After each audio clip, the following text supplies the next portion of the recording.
Once a relationship is no longer sunshine and rainbows and their partners just keep fighting with each other, this is where a lot of relationships end. After the honeymoon phase is over, when partners start to really get annoyed with each other and get triggered, they immediately assume maybe this is where we should break up. That couldn't be so far from the truth. In order for a relationship to work out, you have to go through those difficult fights and get to know each other and see what triggers them, what triggers me, how can we do this differently? This is not a moment for you to say, oh, we're triggering each other, maybe we should break up. Should only do that if the other person isn't able to look in the mirror and say, okay, yes, I'm doing something wrong.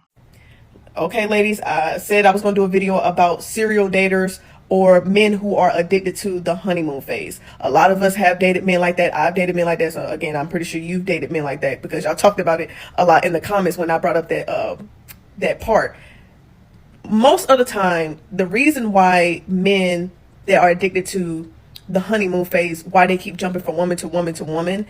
I know we get tired of hearing it's not you, it's not about your worth. I get tired of hearing that too sometimes, but it is the truth. It's not necessarily about you. It's about them not wanting to sit within themselves and analyze and go through the motions of their own shortcomings, so they will project onto the next woman so they can feel good about themselves, so they can control the dynamic, so they wouldn't be exposed of their own insecurities. They can feel like the man by sitting here being with a woman. The thing is, the reason why it doesn't work, especially when they get with a good woman, and not just a good woman that says she's a good woman, but she's genuinely a good woman, they tend to self-sabotage those type of women because those type of women will subconsciously and maybe even consciously point out their flaws. Not to say that they are trying to tear them down, because that's something else. Those are women that are toxic and get a kick of belittling certain men. I'm talking about women that want to see a man grow and see value in that man and don't want nothing from him, where the value, not only it benefits her and the relationship, but it's to benefit him so he can be a better partner for her.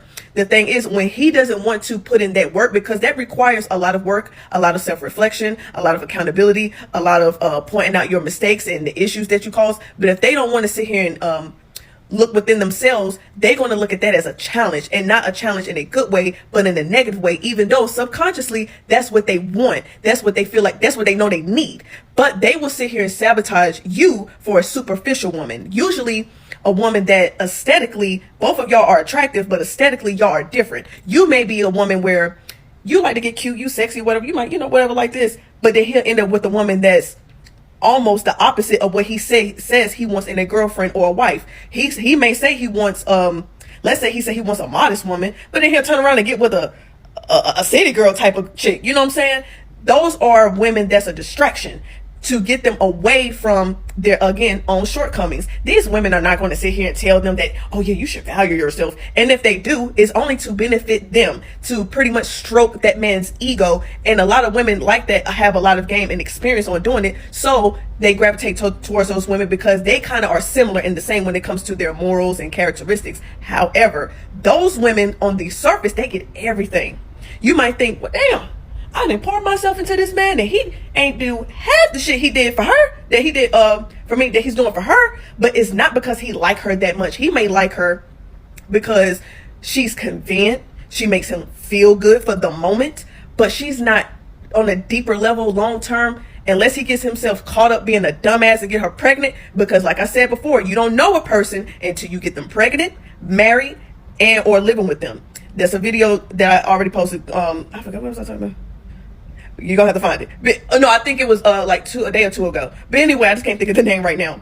But those relationships don't work out, and they are replaceable because any man, hell, even a woman, but any man can find another woman that's easy and can stroke their ego. But they can't find another genuine woman like that. That's why they keep those women at arm's length, unfortunately. But for the women that's superficial, they can replace them. On the surface, those relationships do tend to last because it's comfortable and it's familiar, and they don't again have to work. She is not going to sit here and say, oh well, why you not doing this, why you not doing that? As long as she is benefiting from it, whether it's him spending money, stroking her own ego, everything is good. But the moment that he wants that genuine connection that's not your surface level, he gonna replace her or get back with the woman that was genuine, or get with another superficial woman, and then the cycle repeats itself. I hope that that makes sense. You don't have to agree with everything a man says. I mean, what a man do, or even what he says to you. But as long as you have an understanding, your likelihood of being confused and played and letting shit get to you, it would be slim to none. On top of learning how to detach. Don't be the superficial woman. Be the woman that's genuine, but use certain strategies on not letting a man play with you just because he's throwing a little money. That's how men like get superficial women, because they throw money. Be the genuine woman with some strategies. So I am of a firm belief that once a man switches up on you, it's time to switch him out, right? The best you're going to get from a man in most cases is in the very beginning, before the honeymoon phase wears off. Once the honeymoon phase wears off, the flowers stop and all the romantic gestures slow down or stop and all that stuff. It doesn't usually get any better from there. And I have heard that from married women and divorced women. The most prominent woman that said that, and it stuck in my mind all these years, was Judge Lynn Toler from Divorce Court. She was successfully married until her husband passed away recently, right? Even she said, once the honeymoon phase is over, you're going to spend pretty much the rest of your marriage fighting to get that old thing back, right? Trying to recapture what made y'all fall in love in the first place, having to keep things spicy and all that stuff, right? Now, some women don't mind doing that. Some women don't mind putting in that kind of work. But seeing is how more and more women are starting to realize that men really don't like women a lot. A lot of them don't, and a lot of them don't love. They're not capable of it. If you're going to deal with them, I would say just don't deal with them at all. But if you're going to deal with them, you might as well deal with them at your convenience, right? Only deal with them with the ups, not the downs, right? Because the ups and downs are for people that want to be in marriages and relationships. People who want to be single, there are only ups to be had. There's only good, right? You don't have to deal with cheating. You have to deal with being lied to and humiliated and all that. You don't have to deal with that when you're single. You deal with those men at your convenience. You're only going to get the best of them. And as long as you don't have a baby by them, don't allow them to capture and conquer you, you're going to get the best. And for whatever reason, they decide they don't want to give you the best. They want to start arguing with you and start being possessive and jealous and being an asshole or being flaky or whatever it is. You can just switch them out. If you're going to still deal with men. That is my suggestion. That's what I would do.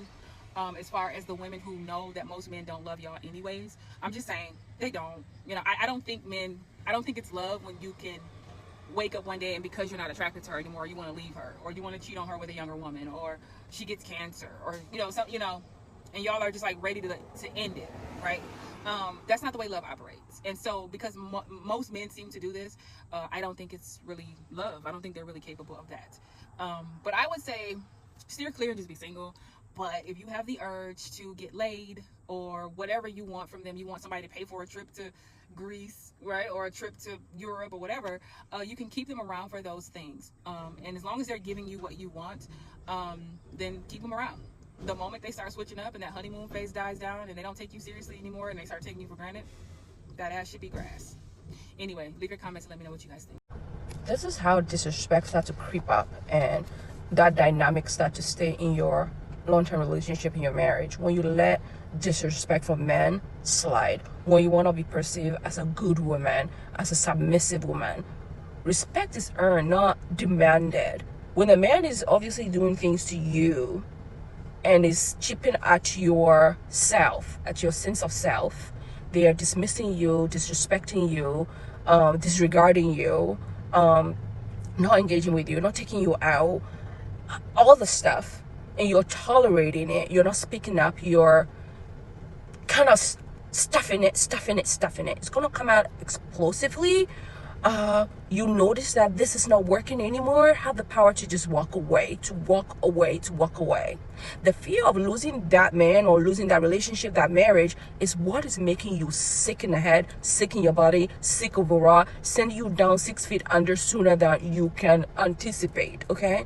This man here said it well, saying things like, oh, my daughters were raised to have a voice. I wish a lot of girls are raised that way, not to be afraid to speak up for themselves, to have a voice, to own up their sense of self, what disturbs them, what bothers them. If something is really bothering them, they can have the confidence and the power to set the boundaries and to speak up and not get dysregulated. But if you're getting dysregulated because you're being you and you're speaking up respectfully to someone, they're not speaking back to you respectfully, obviously that person is trying to get you to the point where you can be perceived as the bad guy or not good enough, or you know the picture I'm pointing to, the triggering and continue to trigger you until you lose it, and then they're going to turn around and say, oh, you see, you're the problem, you're the issue, you this and you that. But when you recognize the first few signs of disrespect, you call it out in a calm way, call it out second time in a calm way, third time in a calm way, third time, maybe fourth time, bring somebody in,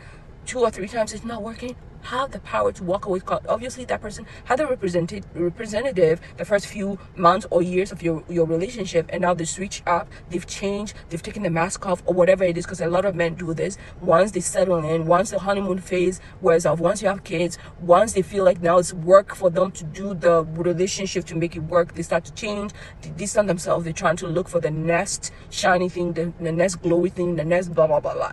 So I'm here to that video of that old dad who was saying to the man meeting the daughters for the first time, a lot of our daughters need to be raised this way, and a lot of our men need to raise to know that women also have value to bring to the table, and respecting women is key to making the relationship work. You don't demand respect, you earn it, and both of you earn it, and you do the dance of making the relationship work. Okay, bye. The honeymoon phase only happens when you shouldn't be with that person. Seriously, think about it. When's the last time the honeymoon phase ended and you actually stayed with that person and it was happily ever after? I'll fix my hair while you think about it. Okay. When the honeymoon phase ends, that's usually when reality sets in. And the reality is usually that person doesn't treat you the same way all the time. Or y'all might want different things, but you're compromising for each other. Or this probably isn't what you want at all, and you're just settling for some form of intimacy or compassion from some other person. And that's cool, but my perspective is when you're with your person, that feeling never ends. Like, compromise doesn't feel like you're giving up something. It should feel like something that you want to do or that you're happy to do for the person that you love, just to see them happy. And I'm gonna touch your hand when I say this. The honeymoon phase is just the default that people go to when they knew that it was never going to work from that first red flag they chose to ignore. And people always love to say, but the honeymoon phase was so great. Those first few weeks were like a fairy tale. Yeah, things tend to go really well when you ignore the fact that somebody's a shitty person. And I still truly believe that the honeymoon phase is some form of propaganda, some kind of ad, something that somebody came up with to make more money. But I digress, because we can fix this. We can fix it. And I know this is going to be really difficult for a lot of y'all. But the only way we could fix it is by being the full, honest, most true version of ourselves from the first day that we meet somebody, no matter what. And I know y'all are gonna be like, well, they're not gonna like me. Wow, somebody that doesn't like you is not gonna like you for being you and not pretending to be somebody that they would like, so that when the honeymoon phase is over, they can be like, I don't like you, and you get your feelings hurt? I wonder why that works, to be yourself. Literally on our first link, I was walking up the Ponce City Market stairs. Y'all know them things going to spiral and they're wide. Booty was looking good. But this man gonna go, damn, your ass look good. I want to smack it. In my head, I was like, what the fuck is wrong with you? I looked at him. I was like, yeah, this gonna be our last date for sure. But we're already here, so we're gonna eat. We continue the date and it's almost a year later. I'm in his closet. So the reason why I was like, what the fuck is wrong with you for being yourself is because most men play the real polite card. If your titties is up and out and sitting, they just don't even try and look at it. It's like, nah, you want to say them things look good and I want to suck them. I get it. If that's you and that's how you act all the time, take it there. Sure, somebody's going to like it. However, why wait to be a dickhead if you're always a dickhead? And still to this day, whenever this man speaks, I'm like, what the fuck is wrong with you? And I thought it was going to get worse from that point. He's been the same person. I was the same person and he was the same person. It just worked the fuck out. Because we were what?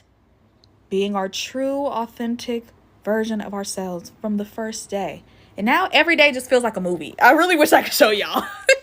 I think the toughest part of being in a healthy relationship so far is you get out of that honeymoon phase and things start to get a little shaky. You notice you guys are arguing more, but like having a healthy way to communicate with each other and knowing when It's okay to apologize for the things that you have done wrong. It's okay to not be right all the time.